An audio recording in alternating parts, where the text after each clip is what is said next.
Last year, our reporter Angus Crawford told us of the plight of the Mandaeans, an ancient religious group in Iraq. Even amid the violence overall there, they'd been singled out for murder, rape and forced conversion by Islamic extremists. Now, the Mandaeans are pacifists whose faith came before Islam and before Christianity. Most have now fled the country. That report last year won at the Bayer Calvados Awards for war reporting. Angus travelled through Syria with a Mandaean, Dr. Layla Al-Rumi, who's lived in the UK for more than 30 years. A year on, he's now met her again, this time in London, where some refugees have found sanctuary. They are safe, but as he reports, they're fearful that their religion could still die out in exile. The stories that they brought from Iraq were very painful, that made us sometimes weep with them.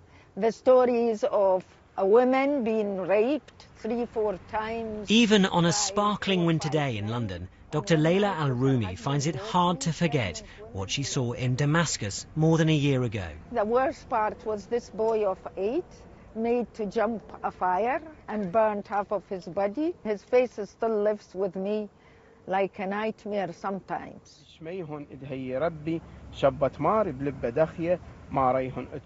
With her, sitting on a bench by the Thames near her flat in the east of the city, is Tarmida Salam, a Mandaean priest. He's reading from their holy book in Aramaic, the language of the time of Christ. He's flown in from Sweden to see the Mandaeans in the UK and has news of those still left in Iraq. Before the war, there may have been as many as 70,000. Now it's thought fewer than 5,000 remain. Although there seemed to be a little bit of security going on in Iraq, that is not actually what is happening to the Mandaean. Only last week we heard of a killing of a man, his brother, and an 8-year-old boy. So the bride has now gone into the water. He's also brought a video of a wedding in Sweden, a bride and groom being fully baptised in a lake. It's a ritual at the very heart of their faith, a means of purification which should be done as often as possible. It must happen in running water, a river or a Mandaean church called a mandi. But Dr. Al-Rumi says it simply isn't possible in Britain. We don't have a priest in the UK. Somebody wants to get married, can't be married in the UK. We don't have a place to meet. We don't have a temple to worship in. We're not near water to perform our religious rituals. So in a way, we feel as if our community, our religion, our culture, our ancient Aramaic language is slipping away from our hands. 3 generations of Mandaeans meet at a house just outside London. There are probably fewer than 1,000 across the UK. What they want is to build a mandi here. For Subhi al-Shatter, who's been in the UK for more than a decade, it would at last be a permanent place for them to gather and worship. We practice our religion, but in very, very difficult circumstances. We need like some place for baptized. We can find it, and for ourselves, we don't own our land to practice in there. Why should the world be concerned if Mandaeanism disappeared? Like if you got a tree with 10 roots, if you cut one of the root, definitely the tree will be affected. I am Dima Davis. I am a 7-year-old girl. We are the pure Mandaeans.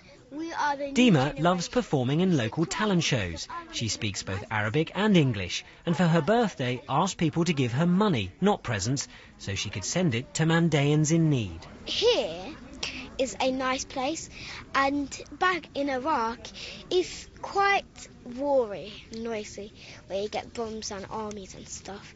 I don't prefer it there, I prefer it here. Why would it be good to have a place here where you could go and meet all the other Mandaeans and do the things that Mandaeans do? It would be a nice thing to meet all new people who arrive in England from Iraq, poor and tired and dirty. We could give them clothes, or we could give them drinks, food, money, so they can buy their own stuff. It would be a nice thing to meet all those people from Iraq coming to England. And are you proud to be Mandaean? Very. Dr. Layla meets her niece Marwa at a cafe. She's 22, studying to be a human rights lawyer. She's engaged to a fellow Mandaean, but they'll have to go abroad to be married in the faith.